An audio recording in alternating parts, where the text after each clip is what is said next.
The Hidden Lantern. Welcome, Wanderer, to the Hidden Lantern. Here we're not afraid to ask the hard questions. I've been exactly where you are right now, praying, crying, searching for answers, and hearing nothing but silence. I'm tired of the cheap "God loves you" lines while your whole world is falling apart.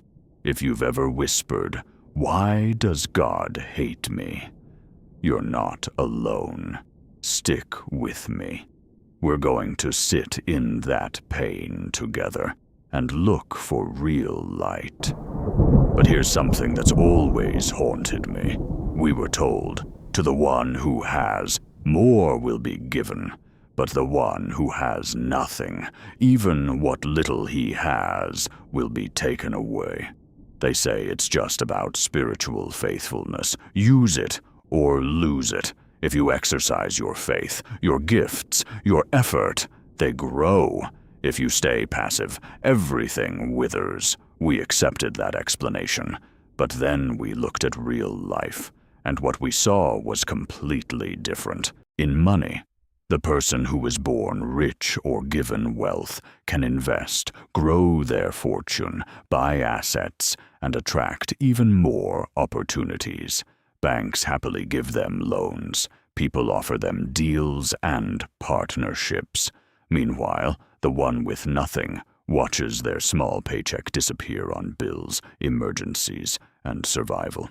Without capital, they can't invest, can't take risks, and often lose even the little they had, sinking deeper into debt, shame, and exhaustion. In learning, the child who is born with a natural gift of reading gets smarter, faster. The child who is given no such gift falls further behind, loses confidence, and eventually drops out. In love, empty people, those given luck and charm, but little real substance, keep attracting more attention, more affection, and more second chances. They use others for validation and support, and somehow more hearts keep falling into their nets. Meanwhile, those who carry genuine love, loyalty, and kindness often end up rejected, invisible, and slowly withering in loneliness and silence. On social media, a post that already has thousands of likes gets pushed higher by the algorithm, reaching millions. A sincere post with zero engagement stays buried and forgotten. The more I observe this, the more it feels like the creator himself operates like these algorithms. Those who already have momentum, wealth, influence, charisma, or early success get more momentum. More doors open, more prayers seem to be answered, more help shows up. While the ones starting from zero, the sincere ones, the struggling ones, stay hidden, silenced, and left begging in the dark. Some people just They get opportunities, money, favor, breakthroughs, answered prayers, while others beg and beg and beg, and still get nothing. We were warned this would happen. But why? Let's start with the first real question. Does God even hear our prayers? My answer is yes. I believe he does, not because of religion or blind hope, but after reading hundreds, maybe thousands of near-death experiences. Time after time, people say they met a light that already knew every prayer they had ever whispered. He hears you, every single one. But here's the painful part. Hearing is not the same as answering. He hears you, but he doesn't act, because he has a plan. Many of those near-death stories describe a big master plan, and each person has their own individual thread woven into it. Some even say we chose the main outline of our lives before we were born. So if what you're begging for doesn't fit that plan, you can pray on your knees until they bleed. You can cry until your eyes are dry. You can say the same prayer every night for 10, 20, 30 years, it won't change anything. I learned this the hard way. I prayed one single prayer every single night for over 10 years. In the end, nothing. So if I can give you one honest piece of advice, stop wasting your time begging for something that's clearly not in the plan. Let it hurt. Then breathe. Acceptance might be the beginning of something better. Still don't believe me? Then let's look into the book itself. His son fell to the ground, sweating drops of blood, and begged, "Father, if you are willing, take this cup from me." The cup was not removed. Paul wrote about a painful condition he called his thorn in the flesh, a messenger of Satan sent to torment him. He begged God 3 separate times to take it away. God refused. King Job screamed at heaven for chapter after chapter, demanding answers for his suffering. God remained completely silent for 37 chapters. When he finally spoke, he gave no explanation. Jeremiah cursed the day he was born and prayed in anger, asking why his life was filled with nothing but sorrow. God did not fix his situation. Jeremiah died in exile after watching his whole city get destroyed. From the Old Testament to the New Testament, the pattern stays the same. Even the most loyal and devoted people in the Bible had their desperate prayers left unanswered. God let them suffer in silence. Now here's something so brutal it almost feels funny. God already knows your deepest desires, because he's the one who put them there. You feel like he intentionally wired your DNA to desperately want something, only to sit back and watch you beg for it, then withhold it anyway. It feels like emotional torture. It makes God look cruel, like a parent showing a hungry child a piece of bread, saying, "It's good that you're hungry," and then throwing the bread straight into the trash right in front of them.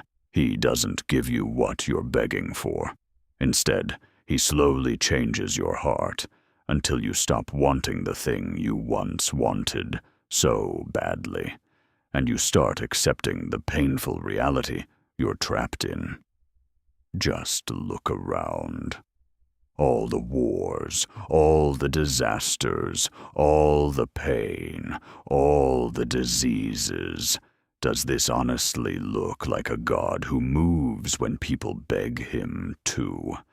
Be honest with yourself. Speaking of funny, so many near-death experiences report meeting this light and being flooded with unconditional love. The amount of love is so overwhelming that people say it can't even be described in words. Many of them completely forgot about their families, their kids, their unfinished business back on Earth. But think about that for a second. While you're alive, you're ignored. You're dragged through broken glass. You watch other people live happily, while your prayers get silence. Then the moment you die and meet him, he wraps you in the most powerful love you've ever felt and tells you how much he loves you. There's a word for that. Ah, yes. Hypocrisy. Yet even I must bow and give respect where it is due. In the Gospel of Thomas, saying 56, Jesus said, "Whoever has come to understand the world has found a corpse, and whoever has found a corpse, of him the world is not worthy." He was right. This world is a beautiful corpse. It shines, it seduces, it promises everything your heart could desire. But underneath the glow, it is already rotting. Imagine the most perfect apple, smooth, red, glistening in the sun. One day soon it will wrinkle, soften, and turn black with decay. Everything you chase, success, money, beauty, fame, love, is the same. all of it turns to dust. We ourselves will one day become food for maggots, then dust, then nothing. Think of the countless faces that came before you. The names, the stories, the loves, the victories, all forgotten. The riches they piled up, the beauty they worshipped, the power they held, gone, and the same will happen to us. We are chasing dust in the wind. And still, we beg the one who made this corpse world to give us more of it. The religion virus was planted in me by my grandmother. My mother was also a strong believer. My father was an atheist and didn't care what I believed. I would have loved to grow up in ignorance, but I never got the chance. So I grew up infected with this virus. I lost my entire youth begging for crumbs. I was poor, really poor. One unexpected bill away from packing up and losing everything. So I prayed. I begged God for financial help. I even joked with him one day. I said, "God, my birthday is coming. It would be nice to receive some financial help as a gift." You know what I got on my birthday? I opened the post, and there it was, an unexpected bill, almost as high as my entire paycheck. It felt like a massive middle finger from heaven. So I showed him one back. But it was like flipping off a mirror. The only person it hurt was me. You might be wondering why I'm telling you this very personal story. I'm telling you because I want to help you. There are loopholes in this game, but to use them, you first have to make a choice. A real one. Before you decay and turn back into dust, tell me, which dust do you like the most? Do you wish to be the ones on the left or the ones on the right? Forget Hollywood. Forget religious books. Forget all the theatrical circus and pretty stories. When I received that middle finger from heaven on my birthday, something finally broke inside me. I understood I was not one of God's chosen children. I was born to serve them, because the truth is brutal but simple. God does not love everyone equally, at least not here, not in this life. If you have to work 2 jobs just to pay rent, while someone else is simply born into riches, who do you think is loved more? Be honest. If you're always the one struggling, always the one left behind, always the one watching others receive what you beg for, maybe the answer is painful, but obvious. This is how I found the left-hand path. And no, it doesn't mean selling your soul. That's Hollywood trash. It doesn't mean hating the Creator either. It simply means using the loopholes. Open your eyes. Forget the old stories of sacrifices and cartoonish evil. Most of them have nothing to do with reality. Your loophole is your freedom, the freedom of choice. It was handed to you the moment the apple was eaten. Let me explain.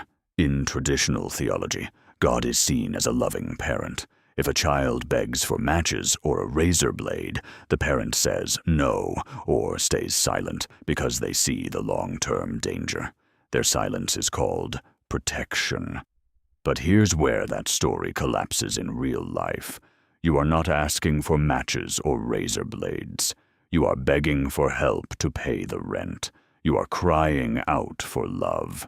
You are asking for basic dignity and relief from constant pain. You are not a reckless child throwing a tantrum. You are a suffering human being asking for basic mercy.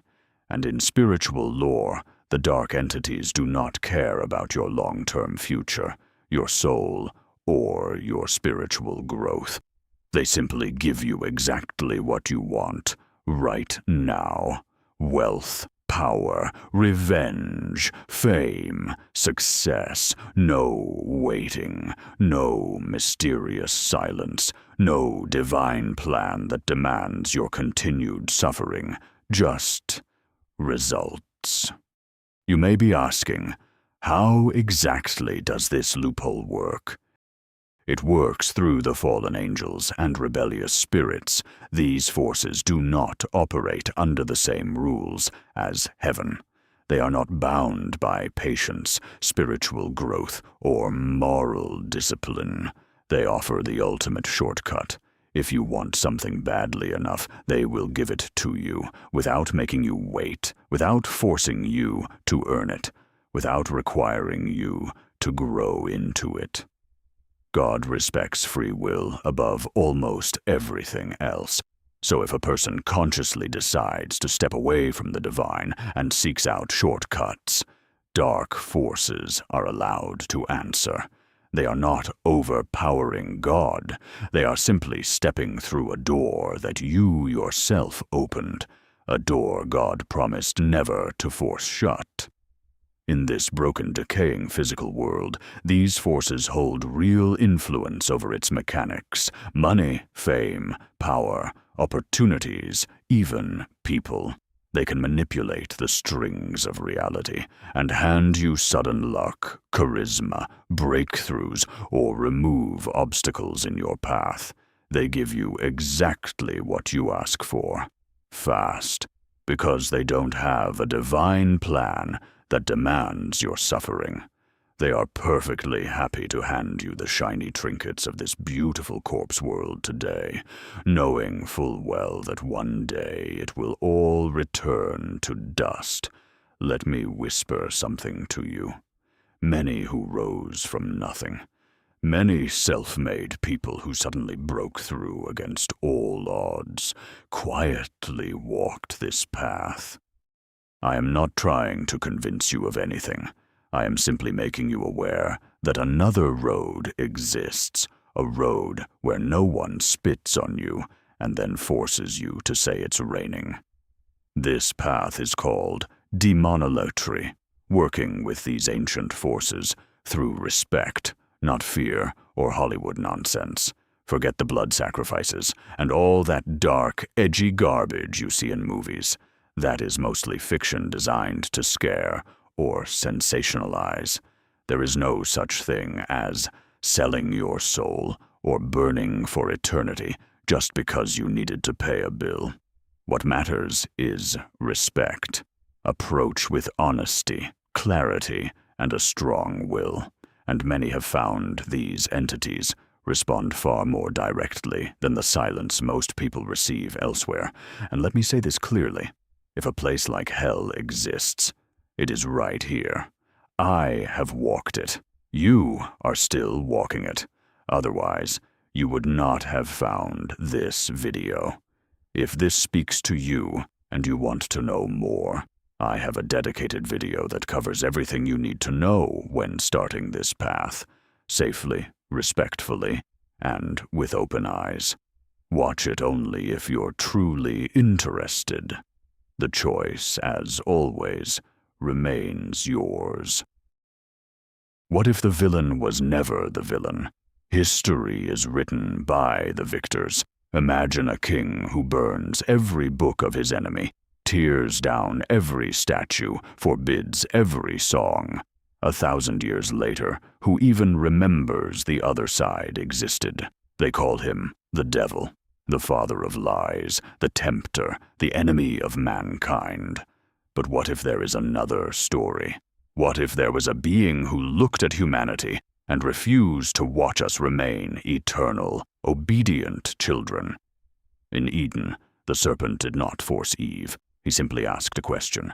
Did God really say? Not a command, a question. The fruit did not kill them. It gave them knowledge. It gave them the ability to choose. It gave them the burden of freedom. Every tyrant fears one thing above all else, a mind that begins to ask questions. Perhaps that is why the serpent became the greatest villain in history. Throughout the ages, whenever humans reached beyond the boundaries set for them. Someone always whispered, "That is the devil's work." Knowledge, science, questioning, individuality, rebellion.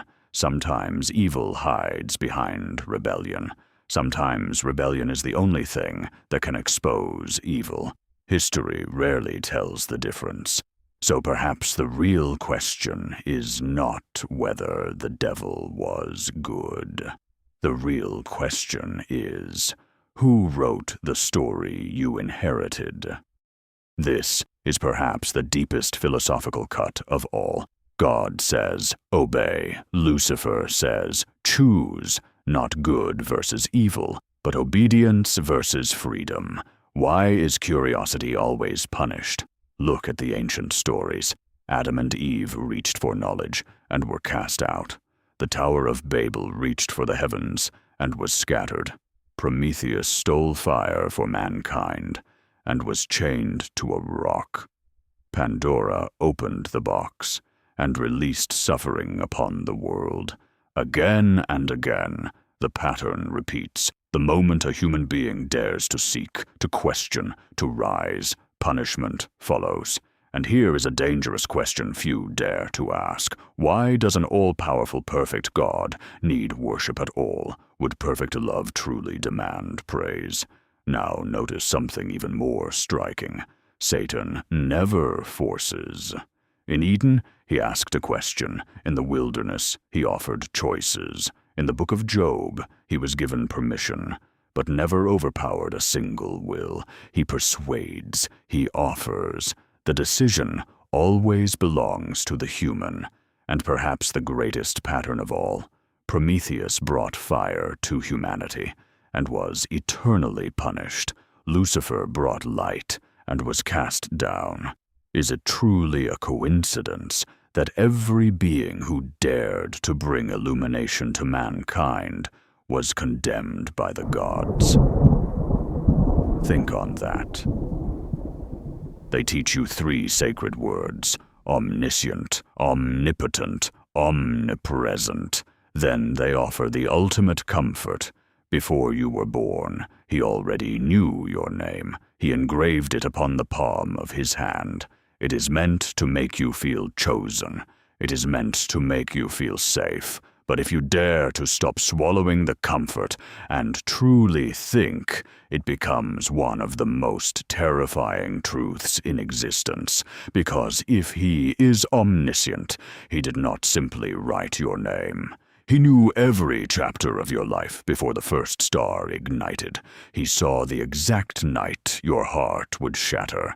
He saw the diagnosis, the betrayal, the long silent nights you would spend on your knees, begging for mercy that never came. He watched it all, every tear, every scream into the void, while your name rested gently in his palm.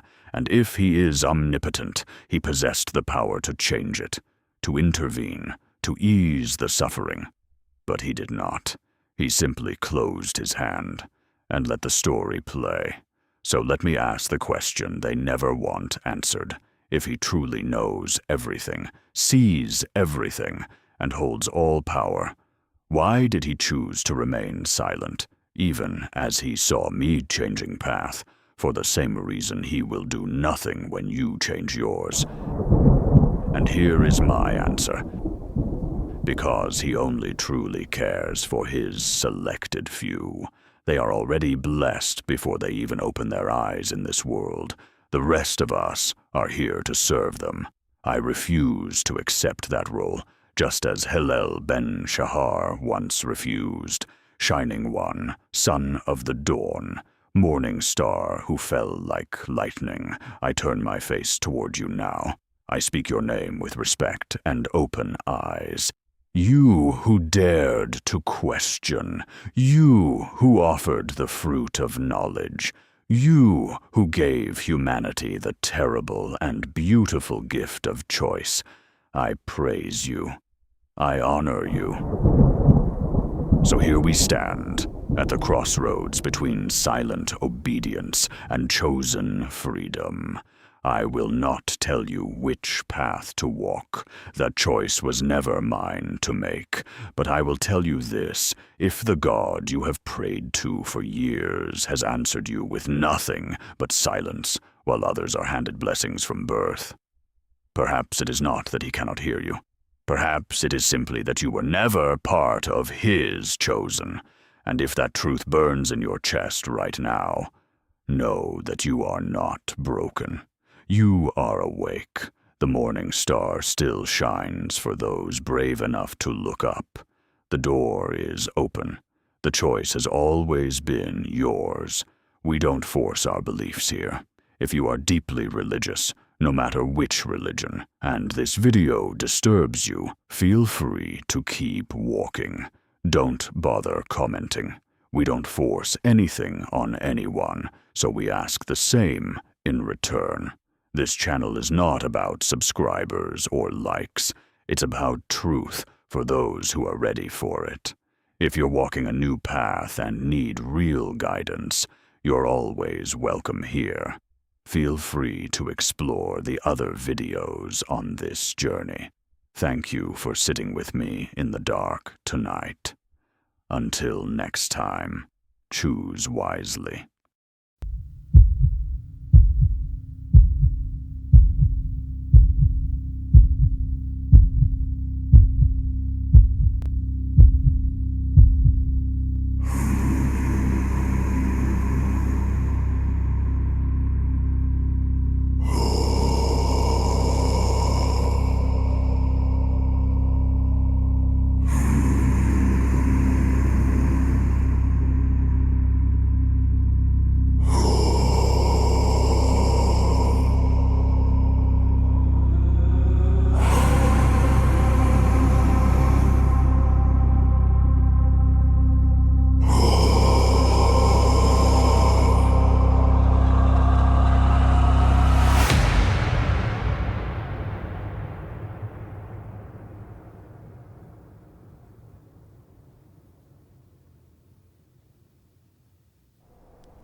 The Hidden Lantern.